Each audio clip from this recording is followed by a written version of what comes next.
Guys, രാത്രി ഒരു 10:30 മണിയാകുമ്പോഴത്തേക്കും മിക്കാൻ്റെ ഒരു കോൾ വന്നു, ഫുഡ് കഴിക്കാൻ പുറത്ത് പോകുന്നു പറഞ്ഞിട്ട്. ഒന്നും നോക്കിയില്ല, ഫുഡാണ് മുഖ്യമെന്ന് പറഞ്ഞ് ഞാനും പിള്ളേരും പെട്ടെന്ന് തന്നെ റെഡിയായി ഇറങ്ങിയിട്ടോ. അതായത് സമുദ്രകൂട്ട് കഴിക്കാൻ വേണ്ടിയിട്ടാണ് നമ്മൾ പോകുന്നുള്ളത്. നമ്മൾ താമസിക്കുന്നത് ഷാർജ ബോർഡറിലാണ്. ഇത് വന്നിട്ട് ദുബായ് കിസൈസിലാണ് കേട്ടോ ഈ ഒരു ഫുഡിൻ്റെ സ്പോട്ട് വരുന്നത്. അപ്പോൾ ദുബായ് ബസ് സ്റ്റോപ്പിലേക്ക് എത്താൻ വേണ്ടിയിട്ട് 2 ബ്രിഡ്ജൊക്കെ കയറി കിനി വേണം എത്താൻ വേണ്ടിയിട്ട്. അപ്പോൾ തന്നെ ഒരു വിധം എന്നാലും ഫുഡാണ് മുഖ്യമെന്ന് പറഞ്ഞ് ഞാനും പിള്ളേരും പോവാണ് കേട്ടോ. പിള്ളേർക്ക് ഭയങ്കര ഇഷ്ടമാണ് ഇങ്ങനെ പോകുന്നതൊക്കെ, അതുകൊണ്ട് കൂടിയാണ് ഈ ഒരു രാത്രിയിൽ പോകുന്നുള്ളത്. അപ്പോൾ ഇക്ക ബസ് സ്റ്റോപ്പിൽ ഉണ്ടായിരുന്നു. അങ്ങനെ ബസ്സൊക്കെ കയറി നമ്മൾ ഫുഡിൻ്റെ സ്പോട്ടിലേക്ക് എത്തിയിട്ടോ. ഇക്കാനെ കണ്ടതും പിള്ളേർക്ക് പിന്നെ എന്നെ മൈൻഡേ ഇല്ല. അങ്ങനെ ഇവിടെ ഒരുപാട് ഫുഡിൻ്റെ സ്പോട്ടുണ്ട്, കുറേ റെസ്റ്റോറൻറ്റ് കാര്യങ്ങളൊക്കെ ഉണ്ട്. നമ്മൾ കഴിക്കാൻ പോകുന്നുള്ളത് സമുദ്രക്കൂട്ടാണ് കേട്ടോ. ഇതിൻ്റെ ഒരു ചെറിയ പോർഷൻ നമ്മൾ മുമ്പ് കഴിച്ചിട്ടുണ്ടായിരുന്നു. അപ്പോൾ ഇതിൻ്റെ വലിയൊരു കോംബോ തന്നെ കഴിക്കാൻ വേണ്ടിയിട്ടാണ് ഇന്ന് നമ്മൾ പോകുന്നുള്ളത്. ഇത് വന്നിട്ട് ഒരു ഫിഷിൻ്റെ, അതായത് കുറേ ഫിഷൊക്കെ കൂടിയിട്ടുള്ള ഒരു കൂട്ടാണ്. അപ്പോൾ അതിൻ്റെ ഒന്നിച്ച് ഗീ റൈസ് പൊറോട്ട ഒക്കെ വരുന്നുള്ള ഒരു കൂട്ടാണ് കേട്ടോ. അപ്പോൾ നമ്മൾ റെസ്റ്റോറൻറ്റിലേക്ക് എത്തി. അപ്പോൾ ഒരു 20 മിനിറ്റ്സ് വരെ ടൈം പറഞ്ഞിട്ടുണ്ടായിരുന്നു. അപ്പോൾ അതിന് മുമ്പായിട്ട് നമ്മൾ ചായ ഓർഡർ ചെയ്തു.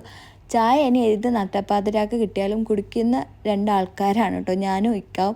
അങ്ങനെ പിള്ളേർ ഈ 20 മിനിറ്റ് പോക്കണ്ടേ, അതുകൊണ്ട് പിള്ളേർക്ക് ഈ ചെറുനാരക്കൊക്കെ കൊടുത്ത് അങ്ങനെ സമയം പോക്കിയതാ വന്നു. നമ്മൾ ഐറ്റം വന്നു, സമുദ്രക്കൂട്ട് വന്നു കേട്ടോ. അപ്പോൾ ഇലയൊക്കെ വിരിച്ചു അതിൻ്റെ മുകളിൽ ഗീ റൈസ് ഇട്ട് പിന്നെ നമ്മൾ ഈ ഒരു കൂട്ട് അങ്ങോട്ട് വിതറുകയാണ്. അതായത് ഇതിൽ കൂന്തൽ, ചെമ്മീൻ, നണ്ട്, പിന്നെ കല്ലുമ്മക്കായ ഇതൊക്കെയാണ് കേട്ടോ ഫിഷായിട്ട് വരുന്നുള്ളത്.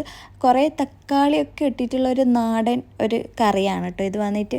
അപ്പോൾ പൊറോട്ടയൊക്കെ ഉണ്ട്. ഇതിൻ്റെ ഒന്നിച്ച് ഒരു മിൻറ്റിൻ്റെ ജ്യൂസും കൂടി വരുന്നുണ്ട്. അപ്പോൾ ഒരു 3-4 ആൾക്ക് സുഖമായിട്ട് കഴിക്കാൻ പറ്റിയിട്ടുള്ള ഒരു കോംബോയാണ്.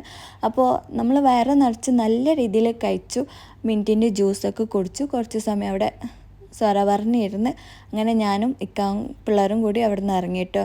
ഒന്നും പറയാനില്ല, നല്ല ഫുഡാണ്. നമുക്ക് ഒരു പ്രാവശ്യമൊക്കെ നല്ല രീതിയിൽ ട്രൈ ചെയ്യാൻ പറ്റിയിട്ടുള്ള നല്ലൊരു ഫുഡാണ് കേട്ടോ. നമ്മൾ ഒരു പ്രാവശ്യം കഴിച്ചിട്ട് അതിൻ്റെ ടേസ്റ്റ് അറിഞ്ഞിട്ട് പിന്നെയും പോയതാണ് കേട്ടോ. അപ്പോൾ ഇത് വന്നിട്ട് കിസൈസ് ഡമസ്കസ് സ്ട്രീറ്റിലാണ് പോകുന്നവർക്ക് പോകാൻ. ഷാർജയിലുള്ളവർക്ക് കുറച്ചും കൂടി എളുപ്പമാണ് ഇവിടത്തേക്ക് പോകാൻ വേണ്ടിയിട്ട്. ബോർഡറൊക്കെ കഴിഞ്ഞിട്ട് വേണം പോകാൻ വേണ്ടിയിട്ട്. അപ്പോൾ ഇന്ന് എത്രയേ ഉള്ളൂ. ഈ വീഡിയോ ഇഷ്ടപ്പെടുകയാണെങ്കിൽ ലൈക്ക് ചെയ്യാനും കമൻറ്റ് ചെയ്യാനും മറക്കരുത് കേട്ടോ. അതുപോലെ തന്നെ സപ്പോർട്ട് ചെയ്യാൻ മറക്കരുത്. Thank you for watching.